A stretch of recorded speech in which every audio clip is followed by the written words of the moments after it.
Avez-vous entendu parler du voleur silencieux de la vue? Nous parlons du glaucome.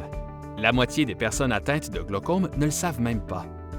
On parle de glaucome pour désigner un groupe de maladies oculaires qui affectent le nerf optique, qui relie votre œil à votre cerveau. Le nerf optique se compose de nombreuses fibres nerveuses, un peu comme un câble électrique avec ses nombreux fils. Le glaucome est habituellement lié à une hausse de la pression à l'intérieur de l'œil. Un œil en bonne santé produit constamment du liquide. Mais si le liquide ne se draine pas correctement, la pression s'accumule dans l'œil jusqu'à endommager les fibres du nerf optique, ce qui cause des taches aveugles et une perte de vision. Comme la pression augmente graduellement et sans symptômes perceptibles, vous pourriez perdre la vue avant même de savoir que vous avez un problème. C'est pourquoi on parle de maladie silencieuse. Si le glaucome n'est pas traité, il peut causer la cécité. Un examen complet de la vue est le meilleur moyen de détecter le glaucome. Prenez notre ami Paul. Au cours d'un examen de la vue de routine, je remarque que Paul est plus à risque.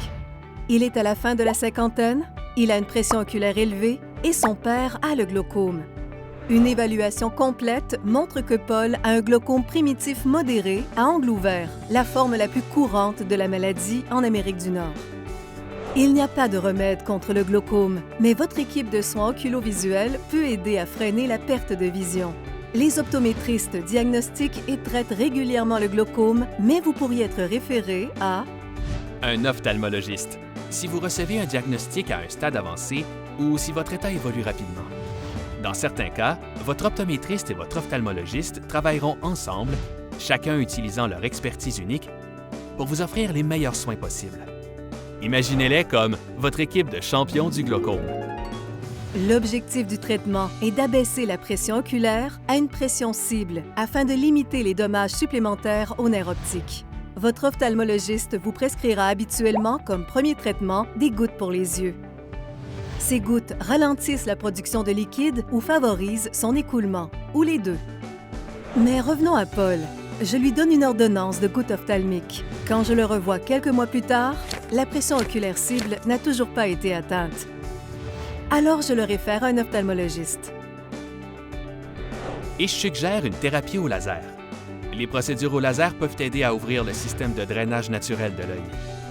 Si les gouttes et la thérapie au laser ne réduisent pas suffisamment la pression oculaire, je pourrais faire une intervention chirurgicale où un nouveau conduit de drainage est créé ou implanté afin de permettre au liquide de s'écouler de l'œil.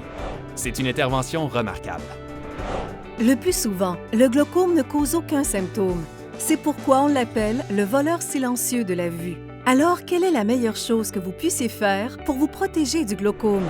Subissez un examen complet de vos yeux régulièrement pour détecter les symptômes au plus tôt, avant que la maladie cause des dommages importants.